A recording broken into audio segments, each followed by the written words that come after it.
This might be a little bit like a repeat for the school, the two schools that were with us this morning, but I think as more people has come involved, I think a little recap would help us all. It would also help us in just finding that little bit extra for what you want to ask the panel later. So if we just go over it, as we explained this morning, there is 4 areas in which you can be racially attacked, or for 4 reasons. Would someone like to tell me them? Go on, young man. Skin colour, fantastic. Okay, another one here. Nationality, brilliant. Over in the corner. Size. Sorry? Size. Not size, that's discrimination. That's just as bad, but not racism. At the back? Yeah? What was it?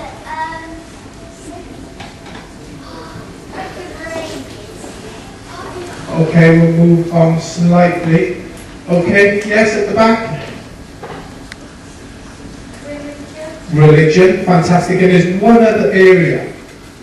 Yeah? Being different, yes, that comes under, but culture. Okay. So the 4 areas in where we can just understand that racism comes from, and that's skin colour, which is sort of self-explanatory, nationality, which is where you're from, or where your parents are from, religion, which is a belief, your beliefs, and culture. I always like to ask this question. Would anyone like to tell me what culture means? Have a think before you put your hands up. Is it a way of life? It is a way of life. I've heard them words before this morning. Did I say it? Yeah, I did. Okay. It is a way of life. And as Simon has worked with you after...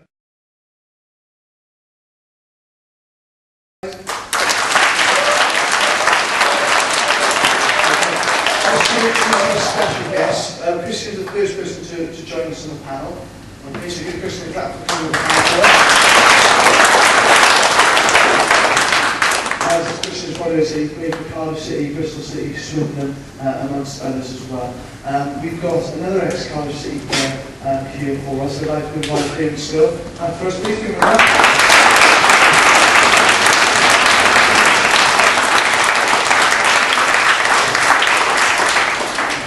A very special guest as well. We've got Martin Coles from the Vale Local Council. We've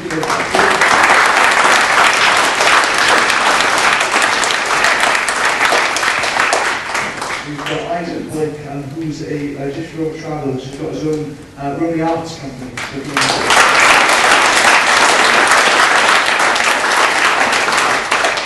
hands up if you watched the Wales-England under 16 game on Friday night on Sky Sports. And you would know the goal scorer though. Remember? Obviously didn't pay attention there. Well, we've got one of the goal scorers here today who's in the Cardiff City Academy, which is Declan John. So Declan, if you like to have a big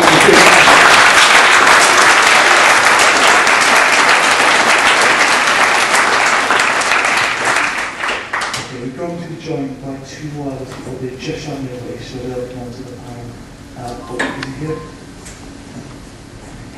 Very good time. Great. We've got Scott Young as well.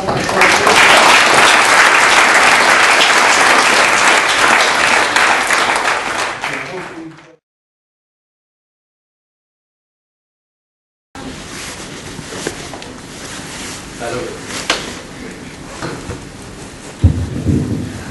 I'm Harry from Alexander. How do fans and players react and deal with racism? Also, do you think families are put off coming to live matches because of racism within football? Good question.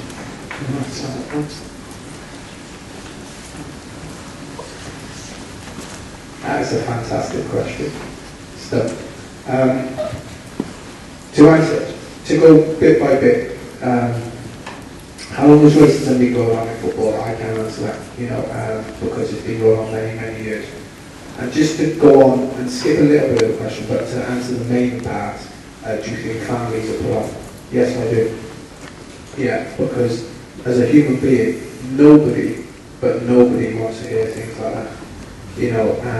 Because it's damaging to all round communities, to human beings, to sports people, to the rules and regulations of the game. Every aspect, when people are racist or when people say nasty things, it's not just to the player that you're talking about.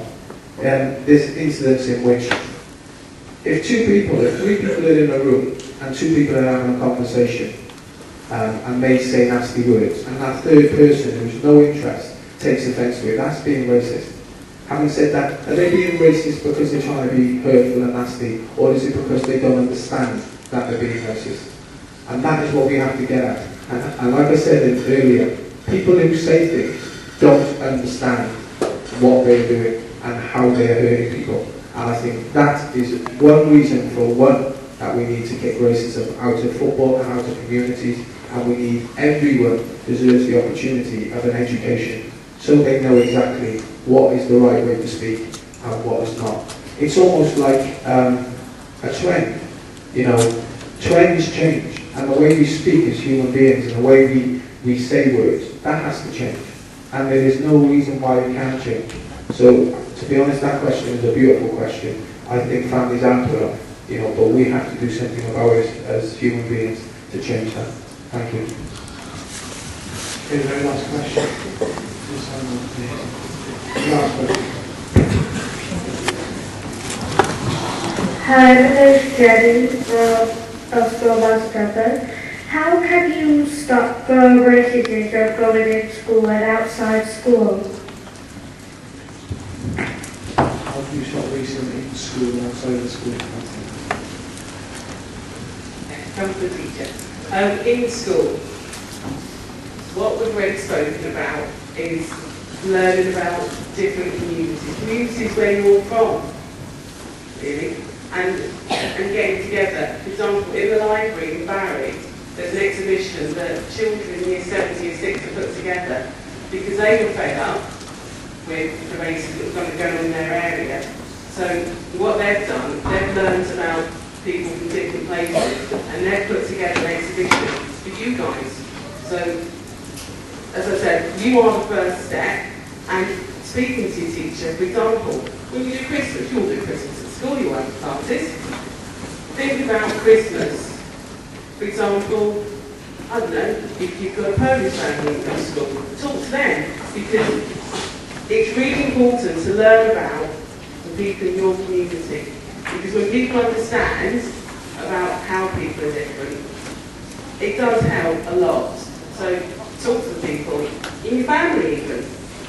Because for all you know, your married great granny, they could be half Hungarian. You've got to speak to people. And also as well, help understand. So actually ask the teachers for that. But either way, it is down to you guys. You've got to ask questions, ask your teachers, and learn about each other.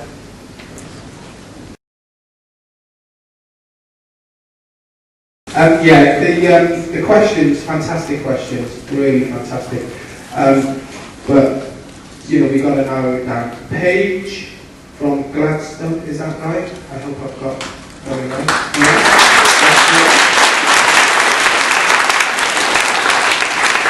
Holly from Evenlow, is it? Evenlow.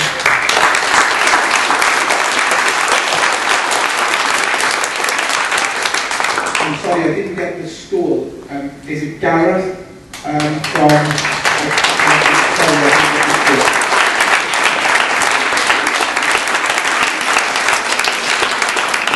the overall winner was the young man in the front. I didn't get your name because you asked me so quick I didn't have time to write it down. Sorry, what's your name? Harry. Harry from yeah.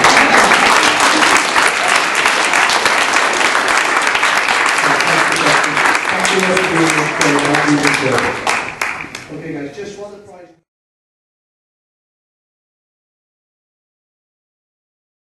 Alright Paul, well thanks a lot for coming along today, obviously. Just wondering really, within your sort of the background in football, have you ever received any racism, or have you ever witnessed racism on the pitch or in the stands? Yeah, both. I've heard more so for the stands. I've heard plenty on the pitch. Friends of mine giving it the other way. So it's no a one way. I've not always been in the victim side. I've seen it happen with friends of mine before. But especially up north, you also get the religion racism, which is the biggest thing up there. It's not so much as the cultural racism. It's the as I say, it's the Catholic and Protestant thing up there, which is horrible, and you hear that at every stadium and every game, which is, it's not nice, but it's more so when I was younger, it's slowly but surely, it's not getting leaving the game, but they're minimising it slightly, which is good, because the best players in the world are trying to kick it and touch, and as you say, there's kids trying to grow up knowing the right from wrong, knowing what they can say, knowing what they can't say, so it's good. It makes a better environment for, it's a family game as well, it's not just for, guys on a Saturday going to football, you bring your kids and all the rest of it, so you don't want to be hearing stuff like that, but hopefully we can, with your help and everybody's help, we can knuckle in and get rid of all aspects of racism. Do you think there's more racism perhaps in Scotland due to a sort of religious side of it than you've seen or heard it in Wales? And yeah, definitely. It gets turned a blind eye because it's the norm up there. Between the Celtic and Rangers things and all different rivalries up there. But even Hit, and since I started playing, Hit's doesn't happen to the same degree as it did. When I first started playing, 7-8 years ago, when I first broke through, it was bad. But now it's calmer again, and I don't know exactly what it's like now. I've been up there for a wee while, but there's an Old Firm game on Sunday, which that tends to be the worst. We'll soon see the reports and that after the game, and hopefully it goes. The headlines actually are for what happens on the pitch rather than what's getting said off it. And just what do you think of today, the event today? Yeah, I think it was good. I think to see, I take it that was different schools as well. They were all reacting well and trying to take a bit in. There was a bit of thought went into their questions, which was good. It wasn't just how much money the football players get paid and what cars they drive and all that. It was sensible questions. That was hopefully, but as I say, that needs to spread out through the full country, not just this part of Cardiff. But hopefully there's I was the captain in Mother when I done all these groups when I was up the road, and it's getting massive. I remember when it used to be just a t-shirt and a card, and that would be I forgot about. But now it's getting massive. There's everywhere you go. You see the billboards, and I watched it. In fact, it was big on the game last night as well. I see Sam Allardyce and he had the badges and that on, the one community stuff and that as well, one football, one game, one community stuff like that. So everybody, for the top level, with the bottom level, it doesn't matter, it's still the same. Racism is the same, whether it's a wee kid or a grown man getting it. It's not right. So hopefully we can all stick together and get rid of it.